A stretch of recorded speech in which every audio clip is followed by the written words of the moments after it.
Ito po, kamatis lang po ang ating ilagay. Ayan. Para maging masarap siya, mga boss ka-idol. At saka, itong ating laso na. Bali, ano po to? For today's video, tayo ay magluluto o gagawa ng ensaladang talbos at dahon ng ampalaya. Ito po, mga boss ka-idol. Sarap nito. Panoorin nyo kung paano ko po siya gagawin, mga boss. Bali, ito, pugasan muna po natin itong ating nahimay na dahon ng ampalaya.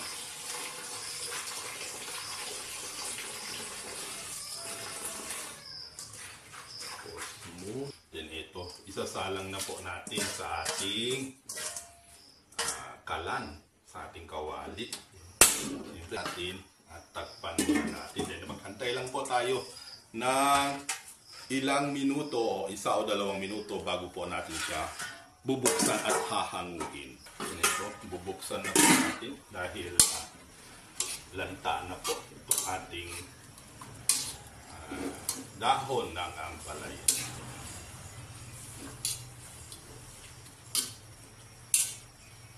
Ayan, mga boss ka-idol, pwede na po yan. Hanguin na po natin.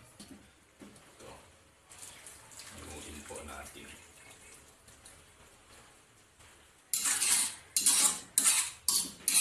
Ito. At syempre, titimplahan na po natin. Ayan, maglagay po tayo ng bagoong. Tama na po yun. Baka mapaalat mamaya. At syempre, itong ating pampalasa. Ayan, huwag din po madami. Then haluin po natin para ma-dissolve po kasi powder po yun, yung ating pampalasa na nilagay. Ganito pong pamamaraan ang ating gagawin. Then, ito po, kamatis lang po ang ating ilagay. Ayan. Para maging masarap siya, mga boss ka-idol. At saka, itong ating laso na. Bali, ano po to? Dahon ng laso na, kasama po yung tangkay. Kain na po tayo, mga boss ka-idol. Ito po ang ulam natin. Siyempre, itong ating ensaladang talbos at dahon ng ampalaya. Meron din po tayong konting adobo dito at saka nabraw pawang mga gulay po, mga boss ka-idol. Siyempre, bago tayo kakain, manalangin muna tayo. Ama namin tapanyan sa lahat, ibig mo sa natin pagkain na ito upang silbing lakas ng aking katawan. Amen. Kainan na. Kain tayo, mga boss.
Shout out sa mahilig kumain ng gulay dyan.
Salamat po.